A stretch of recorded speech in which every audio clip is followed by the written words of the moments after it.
Hello. Now, I want to know, are you making the world better? Or are you a barnacle on society? That's what we're going to talk about today on Chit Chat and Chill.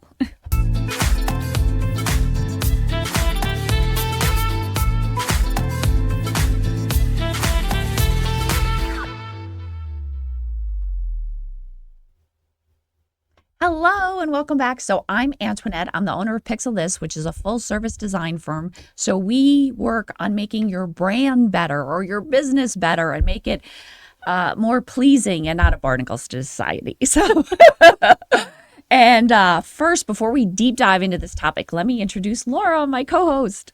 Hi, I'm Laura Fickett. I am your financial stress reduction coach. I love to educate you on the area of finances and businesses if you have one. But I like to make people's lives better by creating wealth in their lives. Financial stress is the number one leading cause of divorce and all kinds of other ailments in people's relationships and people's lives. And I want to be able to alleviate some of that. So I do free consultations. Reach out to me if you are experiencing any kind of financial stress. So our topic today is people are always looking for purpose, right? Like, I mean, Antoinette, how many times have you heard people say like, I don't know what my purpose is. I don't know what my purpose is. And I think like, my purpose is to use my talents that God gave me to make other people's lives better, right? To improve upon society, kind of try to leave a mark in a positive way. But I did notice that I run into some people that I feel like are making things worse. Yeah, for sure. I know, like even when I first got into my other company, one of the required readings was The Go-Giver, which was one of the things that sold me into that company because it's all about if you serve others, success is going to follow. But if all you're after is the bottom dollar or, like how to make yourself better, it's, I don't know, it's just such a self-serving way to think about things. And, the only person you're benefiting is yourself, where if you benefit everybody, then everybody benefits, including you. And I just think it's just a way better way to go about it. But I know so many people, like it'd be the smallest little thing that was like a tiny little inconvenience in their lives and they're all bent out of shape. Yeah. And it's crazy. Like people are just. And then they complain about it. So Here's what happens. Like, I think, when people complain, if you think about it, like if I complained to Antoinette, she probably, would just laugh it off and forget about it. But like maybe it would kind of like dull her mood a little. Like, and then when she goes to meet with a client, maybe she wouldn't be as bubbly as she normally is. And maybe it would dull their mood a little bit.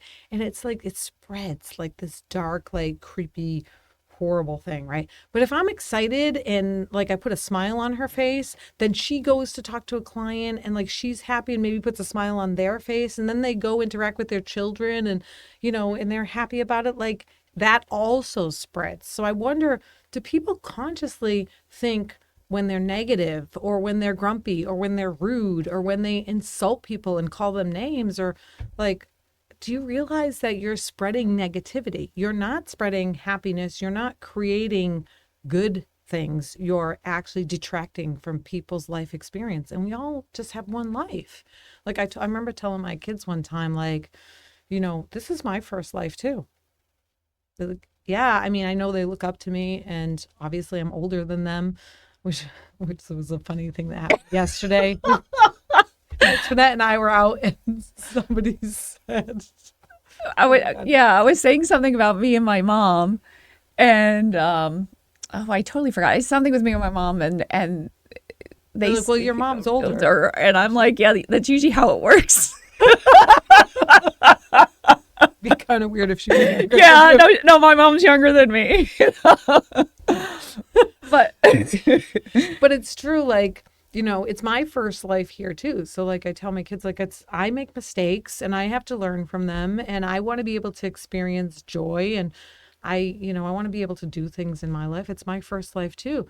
But I want to also know that I improved other people's lives throughout this journey, not detracted from any part of their life. Yeah. So. And I think there's just so many instances where people just, I don't know, they get this this self-righteous, opinionated thing, and they'll guard it at all costs. And the thing that I don't understand is it actually takes more energy to be mean or be nasty. Like being happy and observing little things that make you smile, just it's so much easier. It It's makes easier. life more pleasurable. So, people will literally snatch their joy. Like a saying I always say, like when people try to come at me, I just go, nobody steals my happiness. And I just laugh, or nobody steals my sunshine. And that upsets people even more. Like, what? Look, if you want to walk around with a cloud raining over your head, feel free. But where I am, it's sunshine. Can you imagine a world where every single person woke up and thought, like, I just need to make one person's life better today? Yeah. Maybe that should be all of our purpose. Yeah.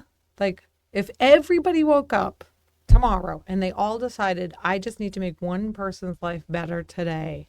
Yeah. It'd be so fantastic. It would People watch those movies, they'll like Pay It Forward and all kinds of other stuff. And they think like, these are great concepts.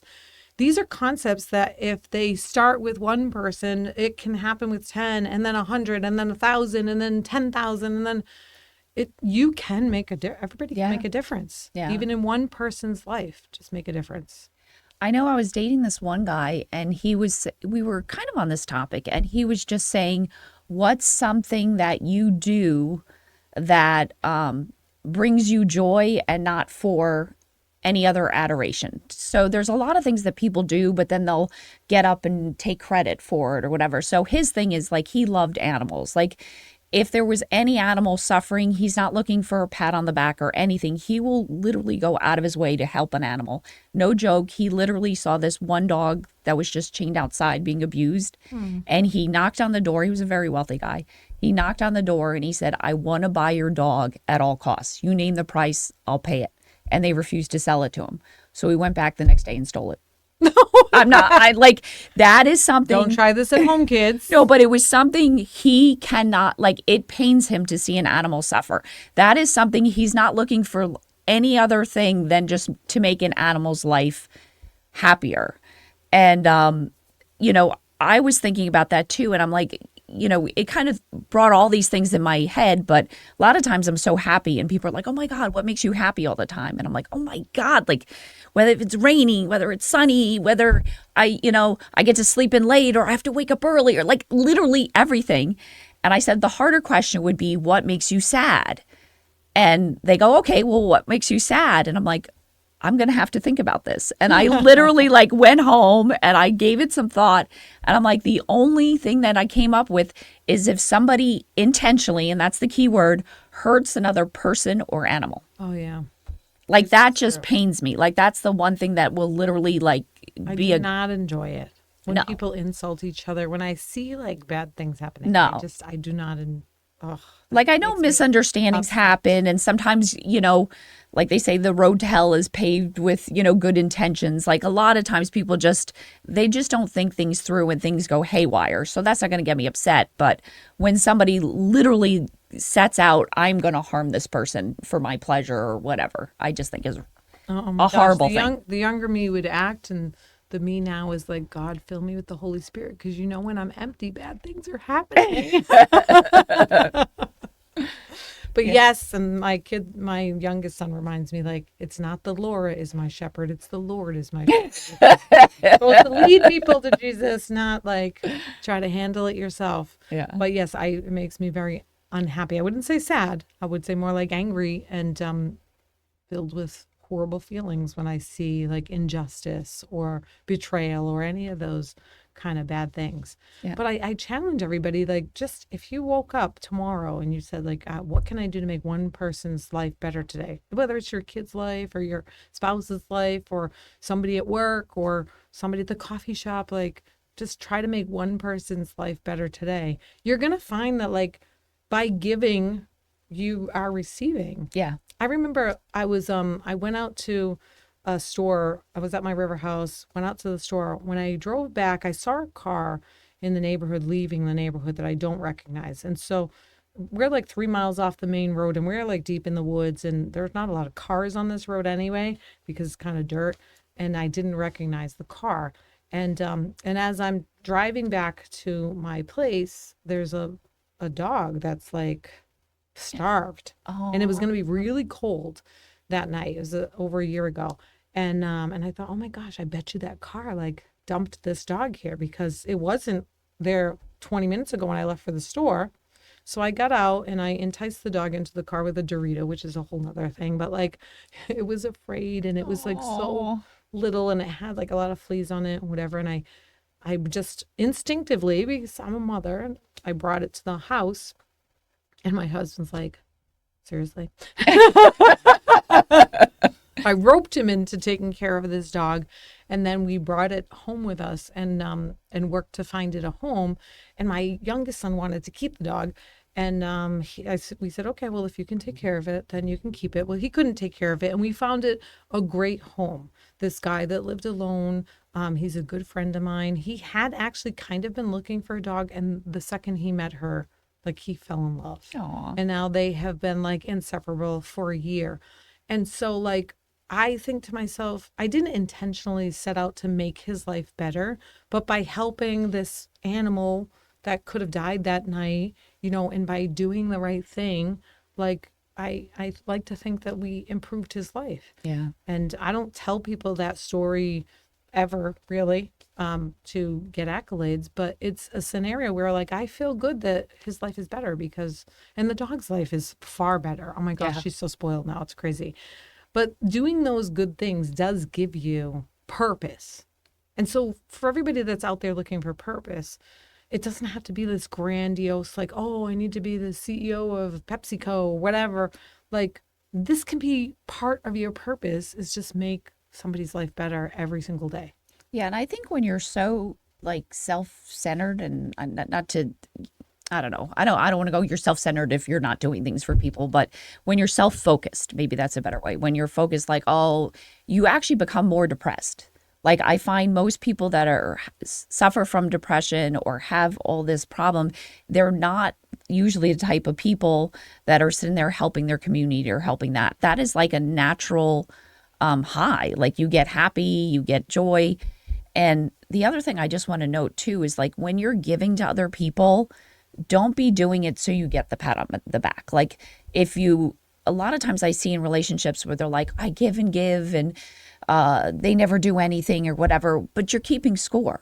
Yeah, You know what I God mean? loves a cheerful giver. Yeah. So if every time you give, you have to get something in back or you have to get some accolade, then you're not really giving. That's not a gift at all. You're not giving with the with the cheerful heart, Cheerful heart. And right. I remember I was dating But this still give. but I was Better than not. I was dating this one guy and what was I going to say? He had his sister was kind of the only girl of the family, so she got used to getting all this attention. So when we There was started, no mother. no, there was a mom, but it was like, you know what? Just teasing you. She was younger. She was younger, that Where mom. this came from. But no, so she was just kind of used to that. And one of the brothers was gay, so even like if he brought someone home, it was another guy. So anytime that he dated a girl, this sister would always have problems with whoever he would date.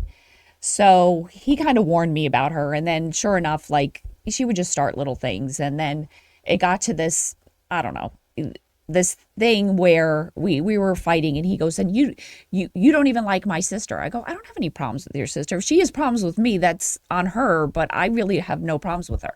And he's like, yes, you do. And I clearly forgot the conversation we had like last month about warning me. But anyway, so I was like, you know what? I'm just going to send her flowers to make her day happy for no reason. So basically, I picked out a pretty bouquet. I figured, she was going through a lot. I sent her flowers. I did it, she didn't know who I was. I made sure the florist would not under any circumstances say who it was. I never told him, never told her, but I did it for myself because if I actually did that and I had any animosity towards her, I'd feel bad about giving her flowers. And I didn't. It made me very happy.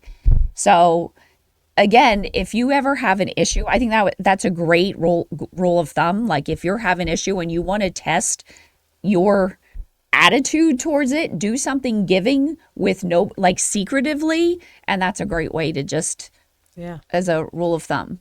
And I think people think like, oh, I do give, I give, I give, I give, and nobody takes care of me. And I do think I learned somewhere along the way that, obviously I'm God's daughter as well. He wants all of his children, including me, to be prosperous and to be happy. And so sometimes like you do have to, they say like put your oxygen mask on first before you help other people. You do have to give to yourself as well, like in order to feel fulfilled. I'm not saying that you give everything to everybody and then you have nothing left for you. You're God's child as well. But I just think that, if you're not making anybody's day better, you're making it worse. That's just the way it is. If things aren't growing, they're dying. If you're not making things better, you're making things worse. So like really look at your person and say like, is my purpose to make it better or to make it worse? Because I know people that are constantly like unhappy. My mother's passed away now, but she would be like, even if the sky was beautiful, she'd be like, oh, it's too hot out today. But then tomorrow it might be too cold. Like the temperature was like never okay. Like there was never a time when the weather was fine. We would try to go on vacation and she would just be so upset. She wanted to stay home and we would all sit in the hot car for like an hour until my father finally goaded her out. And then the first 2 days Here's of vacation, a Dorito. she would be, he should have used a Dorito. That'd be the solution for everything. It's true. It's true. But she wasn't, if she thought about it, she wasn't adding to our happiness. And when you're not adding, you're detracting. Yeah. Making your kids like sit in a hot car and then we have to travel an hour and a half, like after we have sweat for an hour in the hot car. Yeah, and really was just like more work for her because some of us were really young and she'd have to give us a bath because we were so sweaty. So like she just made more problems for herself. But I think a lot of people like in that situation, like we all know people like that, and they're the last person to think that they're being negative. Like usually people don't realize that they're actually putting other people in a worse mood than if they just didn't do these things. And I know a lot of people too that they think they're so giving, like I do this, I do this, I do this. But again, it's kind of to the point where they're not giving in a way that the person wants to receive. Yeah, I mean, if you're giving meat to a vegetarian, it's not helpful. But I know people like but that's like a perfect example. So I know this one guy and he's trying really hard to get his marriage like on more solid ground. Like they're always fighting and he really wants to but so he does all these things like he's very like I bought you a new fishing pole. No, even but though like you don't go fishing, like honey. little things like he'll always do like PDAs and all this stuff, and she's so not into that. Oh, yeah. So it just gets her more aggravated. And like in his mind, he's like, well, I give her flowers, I give her this, I'm doing all these things. But if you're not doing the things that the person wants, again, it's not giving. Like you have to be smart just because It's detracting. Yeah. Yeah, if you're giving somebody a hug in public and they don't like public display of affection, you're not making their life better. You're making it worse. Yeah. You have to like consciously think about it. It is a learned skill. So if you're like, oh, well, this doesn't come to me naturally, maybe it comes to you naturally. Listen, it doesn't come to me naturally either. I told you I grew up with, a parent that was negative, and my father passed away when I was 14. So he only had 14 years of positive influence. So it's something that you have to practice. And when you practice things, it becomes easier and easier. But if you just ask yourself that one question, your brain has the answer. Am I making this person's life better or worse? Yeah. Your brain will tell you the truth. Yeah. Or am I doing it for them or for me? Right. You know what I mean? Because I know a lot of people, there's that saying too, like do unto others as you'd have them do unto you, but do unto others as they do unto themselves. You know what I mean? Like if I gave Antoinette a cupcake right now, for example, it wouldn't be her choice of treat. No. Like I'd be like, thanks, where's the garbage?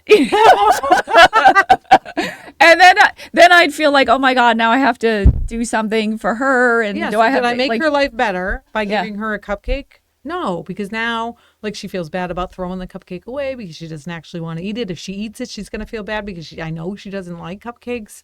And then she feels obligated to give me something back. So did I make her life better? No. by giving her, no. No. I made your life worse by giving you a cupcake, a simple gesture. Yeah. But I know enough about Antoinette to know that I'm not going to give her a cupcake. I'm going to give her a hug. I know she likes hugs. Yeah, I do. I do. And Laura gives the best hugs. But I think part of like a lot of the stuff we were talking about too is like their love language, which if you haven't read the book, to me it was like literally life changing. It was, because I always thought I was unloved as a child. And then I realized my parents' love language is just way different than mine. So I'm more about spending time with somebody or physical touch. And theirs was just acts of service, you know, so it's totally different. But the main thing is you could pretty easily detect what people enjoy giving. So say, and this works in any situation, whether it's an employee or something like that. And I know a lot of people or even parents, like if you have a problem child, you feel like you're always screaming at them, like clean your room, clean your this. Instead, find the like 1 in 100 times they do something right and praise the hell out of it. You know, and they're going to be more likely to want to make you happy. But right now, you're just the only attention they're getting is negative. So that's the only way they're reinforcing it. Yeah. And it's this vicious cycle that just set them up to make a small win. And even if it isn't a fantastic thing, just reward the little effort they do. And that's going to go so much further. And it's just going to make the relationship better. And even like something as simple as, you know, if you're making phone calls, do it with a smile. People subconsciously like they hear that smile on the other side of the phone. And before you know it, you just left that interaction really well, you know, or most of the time too, if somebody's going off on this tangent, just say, I understand. You know, most time people get really upset because they don't feel heard or understood. If you just give somebody that, that's even giving. Yeah, making their life better. If I'm sitting here talking to the camera right now and I'm just like, hi, it's Laura Fickett, or I'm like, hi, it's Laura Fickett, you can hear, like, just, I mean, I looked like the Joker, right? But like, that was like a forced smile. I overdid it for sure. But the inflection in my voice is different if my mouth is curved up versus like curved down in a frown. But I think, you know, I also try to think that if I'm in the supermarket, and sometimes I smile at someone, right? Maybe they're having a really bad day. And maybe that like I'm the first person to smile at them at the supermarket. And then, you know, maybe the cashier smiles at them too. And so then maybe like it just made their day a tiny bit better. Like I don't have to buy all their groceries and take them out to the car and like load their trunk. And it just like tiny little things matter. Yeah. I think I try every day to do something that is more positive in the world than negative. And now we're in 2026 and in the news, there's all kinds of things happening in the Middle East and gas is going up almost $1 a gallon. And so people are starting to get financially stressed. So I hear about it because that's my business and all kinds of doom and gloom is happening. But in our town, in our home, in our neighborhood, on our phone, we don't have to be doom and gloom. You can still be positive, even though bad things are happening in the world or happening in your own life. You can still try every single day to make things better in some small, impactful way. Because if you are not part of the solution, you're part of the problem. It's true. Like yesterday, though, I had girls over last night for girls' night. Antoinette painted a beautiful, beautiful bunny. She's an artist, of course. But everybody's paintings came out really well. But what they didn't see earlier in the day is that my husband mopped the floor. He cleaned the bathroom. He did the dishes that were left in the sink. He cleaned the pool, not that any of us were swimming. And he said to me, like, okay, everything's all set for your party tonight. Like, because I was working. And he's like, you don't have to do anything. Like, he relieved some of the stress of, you know, doing those things for me. And that is important. Like he made my life better yesterday by taking things off my plate. Yeah. It doesn't have to be something that costs money. It doesn't have to be some grandiose type thing. It's just little things like that. He made my life better. Yeah. I want to see what he's going to do today. Again, praising the but I did praise. So thank you. But I know, like, I remember one day where I was just like, you know, there's a lot going on at work and all these things. And I was just thinking and thinking. So I decided to go to the beach and walk. So I'm walking, and to me, that's always something that puts me in a better mood. So again, a good way to give to others is put yourself in a better mood and do the things that you know will put yourself in a better mood. So that's God's daughter too. Yeah. So I went to the beach and I started walking, and I'm just doing my thing, walking away. And then another thing to add joy is observe other people. I know so many people that they get so upset by other people's joys or other people's wins, where that's not me. If you just won the lottery, I'm so happy for you. I'm not jealous of you. I'm like, yay, but if you celebrate those things. So anyway, I'm walking and I see this mom with this, like, I don't know, the kid was maybe a little over like a year and a half to 2 years. And she's getting him out of the sandy clothes. So she has him standing on the on a table, and she's taking off his swim trunks and trying to get him dressed in dry clothes.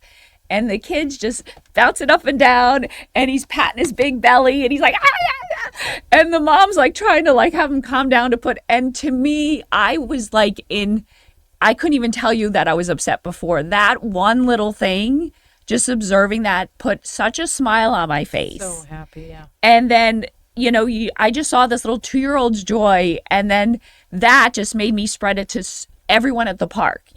Someone else was trying to take a picture. I'm like, oh, let me take the picture and you get in it with your child, rather than, trying to do a, weird selfie angle and it just compounded and compounded. Another time I was at a store and this woman was like, do you know where such and such store is? And it's really convoluted. I'm trying to give her directions.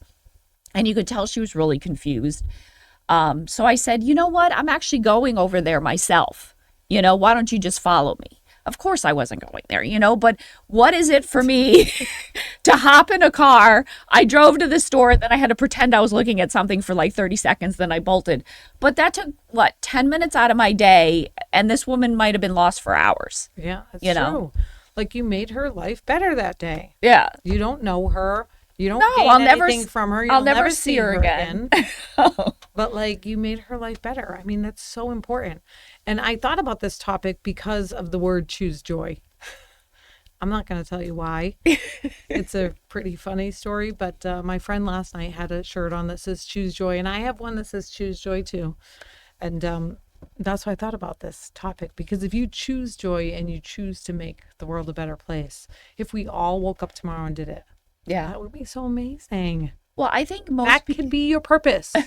But I think the key word too is choosing joy. Like, so many people think like happiness will happen when, I'll be happy when this happens, or, and it's a reactive thing. Yeah.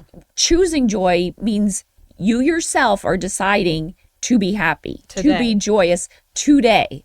And when you choose that, not only will you be happier, but you can spread it to everybody else.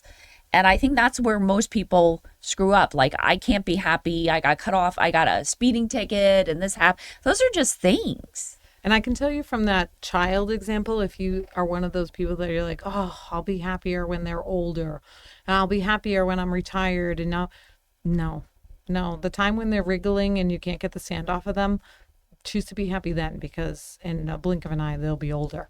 Yeah, I don't even have kids, and to me, I thought that was the most amazing thing in the world. But it's like that sign that says free beer tomorrow, right? You go to the bar and it says free beer tomorrow. You're like, okay, I'll come back tomorrow. Then you go and the sign still says free beer tomorrow. So then you're like, oh, I'll come back tomorrow. You're never getting free beer. Yeah, or I'll start the diet tomorrow or something. Yeah. So if you keep thinking like, well, I'll be happy when, no, be happy now. Yeah. Be happy now and be helpful. If you're struggling to find a purpose, your purpose is to make somebody's life better today. That's what your purpose is. We gotta close things out. So next sad. time we're just gonna chat. So the next one, if you've seen any of our episodes where we just chat, it's really off the hook. Like, we have no idea what we're going to talk about, but whatever's happening the next time we record is what we're going to chat about. And sometimes maybe I'll tell you about the Choose Joy t-shirt. We'll see. Funny story. If Antoinette remembers and she provokes me, I will do it. But it's it involves water and clingy shirts and stuff. It's